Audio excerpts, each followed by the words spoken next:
Dans l'histoire d'une famille, qu'est-ce qu'il peut s'en passer des choses? On s'y repose, on s'y oppose, on y vit, on y meurt, on y rit, on y pleure. Mais comment faire ou quoi faire pour que tout finisse bien et retrouve son équilibre?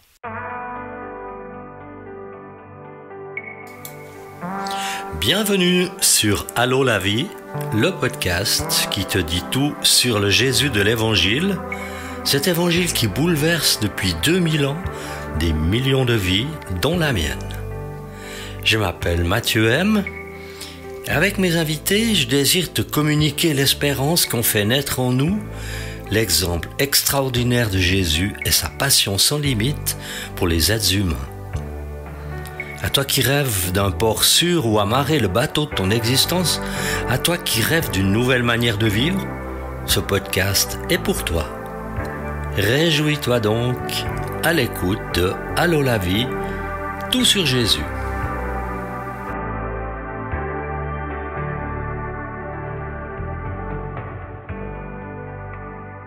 Je suis très heureux de te présenter ce 57e épisode.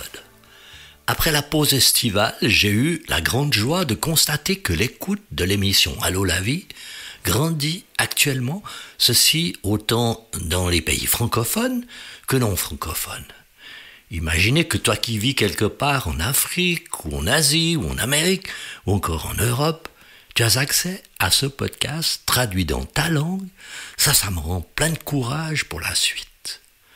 Je suis très reconnaissant envers mon Père Céleste de pouvoir utiliser ma voix pour annoncer la bonne nouvelle de l'Évangile en suivant les traces indélébiles que Jésus a laissées dans notre monde lors de sa venue.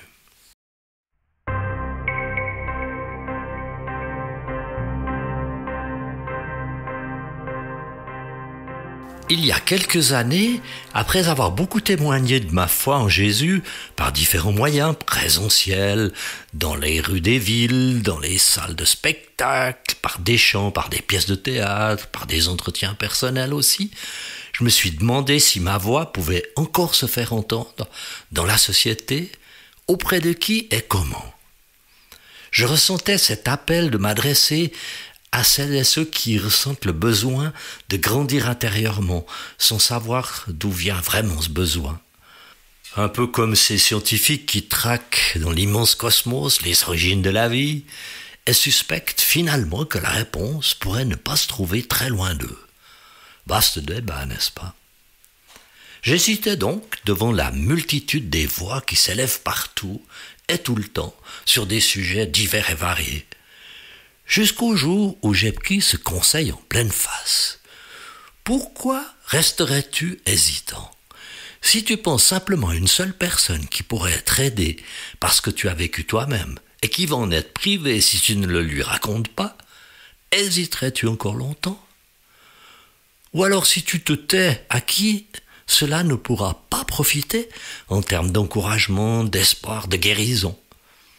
Cette réflexion m'a amené à créer Allô la vie, tout sur Jésus.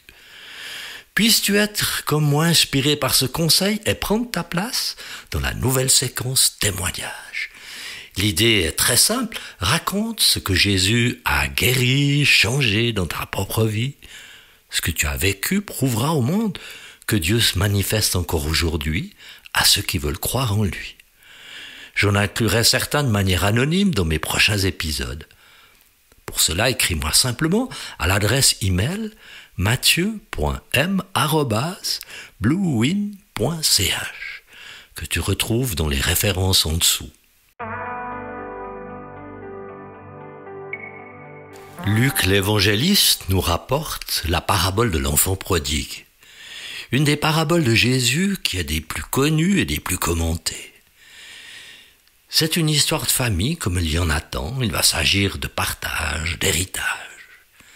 Et quand des événements pénibles surviennent et engendrent des bouleversements, des sentiments de trahison, quand chacun doit faire le deuil de ce qui a été construit ensemble et qui se trouve balayé par quelques paroles, quand une traversée du désert en solitaire appelle un retour à ce qui était le ciment infaillible de l'équilibre familial. Voici comment Jésus l'a raconté. Il dit encore : Un homme avait 2 fils. Le plus jeune dit à son père « Mon père, donne-moi la part de l'héritage qui doit me revenir. » Le père leur partagea alors ses biens. Peu de jours après, le plus jeune fils ramassa tout et partit pour un pays éloigné, où il gaspilla sa fortune en vivant dans la débauche. Alors qu'il avait tout dépensé, une importante famine survint dans ce pays, et il commença à se trouver dans le besoin. Il alla se mettre au service d'un des habitants du pays qui l'envoya dans ses champs garder les porcs. Il aurait bien voulu se nourrir des caroupes que mangeaient les porcs, mais personne ne lui en donnait. Il se mit à réfléchir et se dit combien d'ouvriers chez mon père ont du pain en abondance, et moi ici je meurs de faim. Je vais retourner vers mon père, je lui dirai « Père, j'ai péché contre le ciel et contre toi, je ne suis plus digne d'être appelé ton fils. Traite-moi comme l'un de tes ouvriers. » Il se leva et alla vers son père. Alors qu'il était encore loin, son père le vit, fut rempli de compassion, et courut se jeter à son cou et l'embrassa. Le fils lui dit « Père, j'ai péché contre le ciel et contre toi. Je ne suis plus digne d'être appelé ton fils. » Mais le père dit à ses serviteurs « Apportez vite le plus beau vêtement, mettez-le lui, passez-lui un anneau au doigt et mettez-lui des sandales aux pieds. Amenez le veau qu'on a engraissé, tuez-le, mangeons et réjouissons-nous, car mon fils que voici était mort et il est revenu à la vie. Il était perdu et il est retrouvé. » Et ils commencèrent à faire la fête. Or, le fils aîné était dans les champs. Lorsqu'il revint et approcha de la maison, il entendit la musique et les danses. Il appela un des serviteurs et lui demanda ce qui se passait. Le serviteur lui dit « Ton frère est de retour et ton père a tué le veau engraissé parce qu'il l'a retrouvé en bonne santé. » Le fils aîné se mit en colère et ne voulait pas entrer. Son père sortit le supplier d'entrer, mais il répondit à son père « Voilà tant d'années que je suis à ton service, sans jamais désobéir à tes ordres, et jamais tu ne m'as donné un chevreau pour que je fasse la fête avec mes amis. Mais quand ton fils est arrivé, celui qui a mangé tes biens avec des prostituées, pour lui, tu as tué le veau engraissé. » Mon enfant lui dit « Le père, tu es toujours avec moi, tout ce que j'ai est à toi, mais il fallait bien faire la fête, nous réjouir parce que ton frère que voici était mort, et il est revenu à la vie, il était perdu, et il est retrouvé. » Imagine la surprise de ce père quand son jeune fils lui avoue le projet qu'il médite depuis un moment déjà. « Papa, je veux ma part d'héritage. » « Tu veux que je te donne ta part d'héritage ? » « Je prends ma part et je m'en vais. »« Et où pars-tu ? » ?»« Loin. J'ai besoin d'air, de liberté. Je n'en peux plus de cette vie, de cet endroit. »« Et quand partirais-tu ? » ?»« Le plus vite possible. »« Mais si tu changes d'idée, reste avec nous. »« Non, non, c'est tout décidé. Je m'en vais. »« Bon, si c'est ce que tu veux, faisons comme ça. » Imagine encore combien les adieux doivent être pénibles.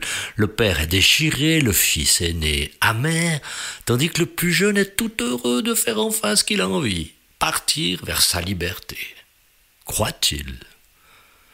Le père le regarde s'en aller avec tristesse.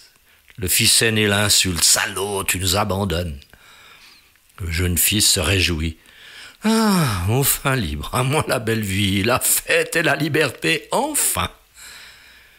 Les jours passent. De son côté, le père souffre, déchiré d'être séparé de ce fils qu'il aime. Il se demande ce qu'il devient, ce que lui-même a fait de faux, pendant que l'aîné, lui, il veut plus en entendre parler.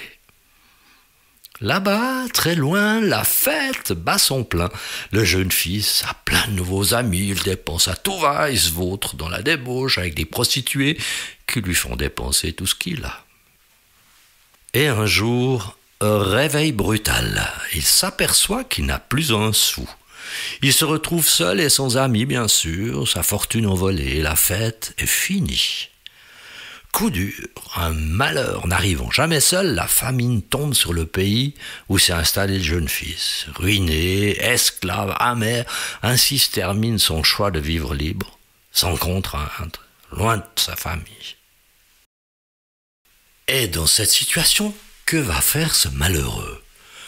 Est-ce qu'il peut encore réfléchir sainement, prendre une bonne décision dans l'état où il est? Alors il se dit, je n'aurais jamais cru me retrouver à garder les cochons, être moins bien nourri qu'eux, quelle galère. Et pendant que je meurs ici de faim, là-bas chez mon père, ses ouvriers ne manquent de rien. Et si je retournais dans ma famille, je pourrais demander pardon à mon père pour l'avoir abandonné, et même de me traiter comme un de ses ouvriers. Puis je ne suis plus digne d'être un fils pour lui, après ce que j'ai fait. Sa terrible situation, son terrible état ne l'ont pas empêché de réfléchir d'abord, trouver une solution, à décider ce qu'il allait faire, et finalement sortir de sa crasse, d'agir en conséquence. En y pensant, heureusement que c'est son père qui l'a vu arriver de loin, tandis qu'il quittait son recours avec espoir.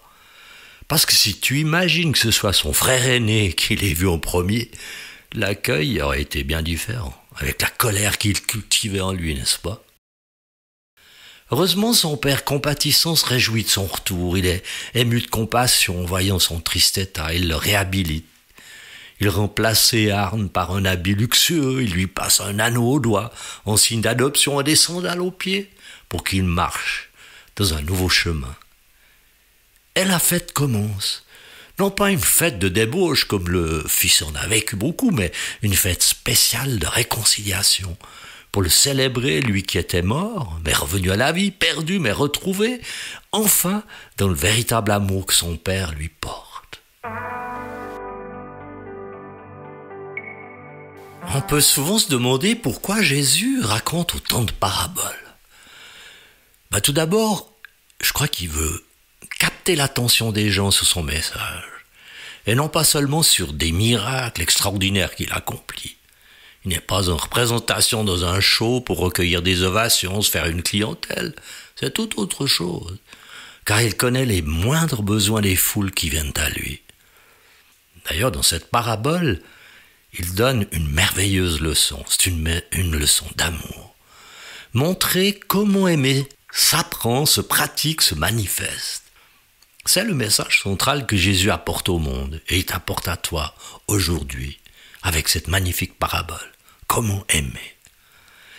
Sûr que dans cette foule qui l'écoute avec attention se trouvent des parents, des pères, des mères qui ont le cœur déchiré parce qu'ils sont en train de vivre cela. Leur enfant qui s'éloigne, qui prend un mauvais chemin, qui les déçoit. Crois-moi, c'est tellement douloureux. Sûr qu'il y a des jeunes gens, des jeunes filles qui se sont éloignés pour vivre leur liberté. Ils n'ont peut-être pas encore tout dépensé, il leur reste peut-être encore un peu d'espoir, d'illusion, d'argent, mais ils savent au fond d'eux-mêmes que la fin est proche. Sûr aussi qu'il y a des fils aînés, des personnes très responsables, qui ont pris leur place dans la famille et vont le montrer par leur réaction quand le jeune frère revient à la maison, après sa faillite. Bien fait pour lui. Mais comment cela va-t-il se terminer? Que faut-il pour tout réparer? Quel remède va pouvoir remettre cette famille en équilibre? Une belle leçon d'amour. Car aimer s'apprend. C'est le message de Jésus qui dit que Dieu notre Père nous aime tous, grands pécheurs comme petits pécheurs. Je te fais un aveu personnel en lisant cette parabole, je me suis souvent retrouvé dans les différents rôles. J'ai retourné cette parabole dans tous les sens, en prenant tous les points de vue, le père, le jeune fils, le fils aîné, et même celui du propriétaire des cochons. Mais cette histoire tourne définitivement autour de l'amour. Savoir le donner, et savoir aussi le recevoir avec humilité, comme le jeune fils, qui le découvre au travers de son père ému, qui se jette à son cou, le réhabilite sans condition. Je me suis aussi demandé si ça pouvait être une belle leçon de morale. Mais non, cette parabole n'est pas une leçon de morale, c'est une véritable leçon sur l'art d'aimer, tout simplement. Parce qu'on ne peut pas dire que c'est une histoire très morale, certainement pas, mais l'amour, selon Jésus, est très au-dessus de la morale. Écoute comment un apôtre de Jésus le définit. L'amour est patient. Il est plein de bonté. L'amour n'est pas envieux. L'amour ne se vante pas. Il ne s'enfle pas d'orgueil, il ne fait rien de malhonnête, il ne cherche pas son intérêt. Il ne s'irrite pas, il ne soupçonne pas le mal, il ne se réjouit pas de l'injustice, mais il se réjouit de la vérité. Il pardonne tout, il croit tout, il espère tout, il supporte tout. L'amour ne meurt jamais.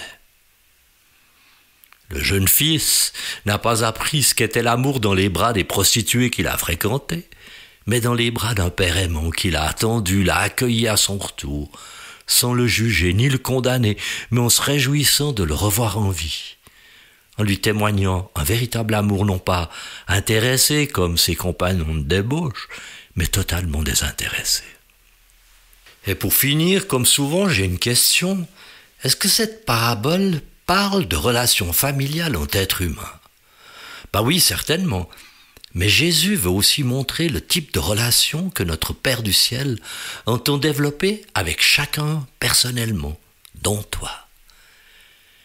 J'ai retenu que le Père est en mode « aimer, c'est la solution ».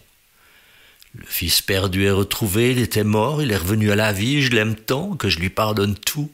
Elle lui fait une belle fête en plus. Le fils prodigue a été forcé de se mettre en mode solution, croire au pardon de son père. Je me lèverai, j'irai vers mon père, je lui parlerai. Quand ton fils est né, il a choisi de rester en mode problème. Je juge, je condamne. Moi, j'ai tout fait bien. Je n'ai pas eu droit à la plus petite fête. Et le pourri qui revient avec son triste fiasco, lui, il a le droit à la fête. Le regard plein d'amour de son père aurait dû l'éclairer, ce fils amer, mais il a choisi de rester à son mode sans amour, ne pas se réjouir avec les autres, et continuer à cultiver son amertume. Et toi, quand tout semble perdu, quand tout semble mort, qu'est-ce que tu fais ? Est-ce que tu te replies sur tes griefs? Pourquoi moi? Pourquoi tu me fais ça, Dieu? Ou alors tu proclames, mon Dieu, si tu as aimé celui qui était perdu, à plus forte raison, suis-je aimé, comme tu as dit, tu es toujours avec moi. Tout ce qui est à moi est à toi. C'est ainsi que je te prouve mon amour, qui n'est rien inférieur à celui que je porte à ton frère qui s'est égaré, mais il est retrouvé. Il était mort, il est revenu à la vie. Voilà de quoi nous réjouir tous ensemble. Il te reste donc à y réfléchir, à y décider quoi faire et à agir en conséquence.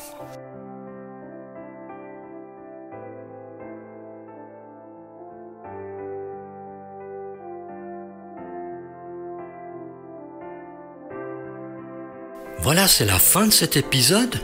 Merci de l'avoir écouté jusqu'au bout. Tu peux t'abonner à l'émission, ce qui t'assure d'être informé à chaque nouvel épisode. Si tu ne l'as pas encore fait, c'est très simple. Dans les références au bas de la description du présent épisode, le lien du site web de l'émission est indiqué. Clique sur ce lien, ensuite sur s'abonner, renseigne ton adresse email et confirme-la quand cela te sera demandé. C'est tout. Je précise encore que c'est entièrement gratuit. Alors à bientôt sur Allô la vie, tout sur Jésus.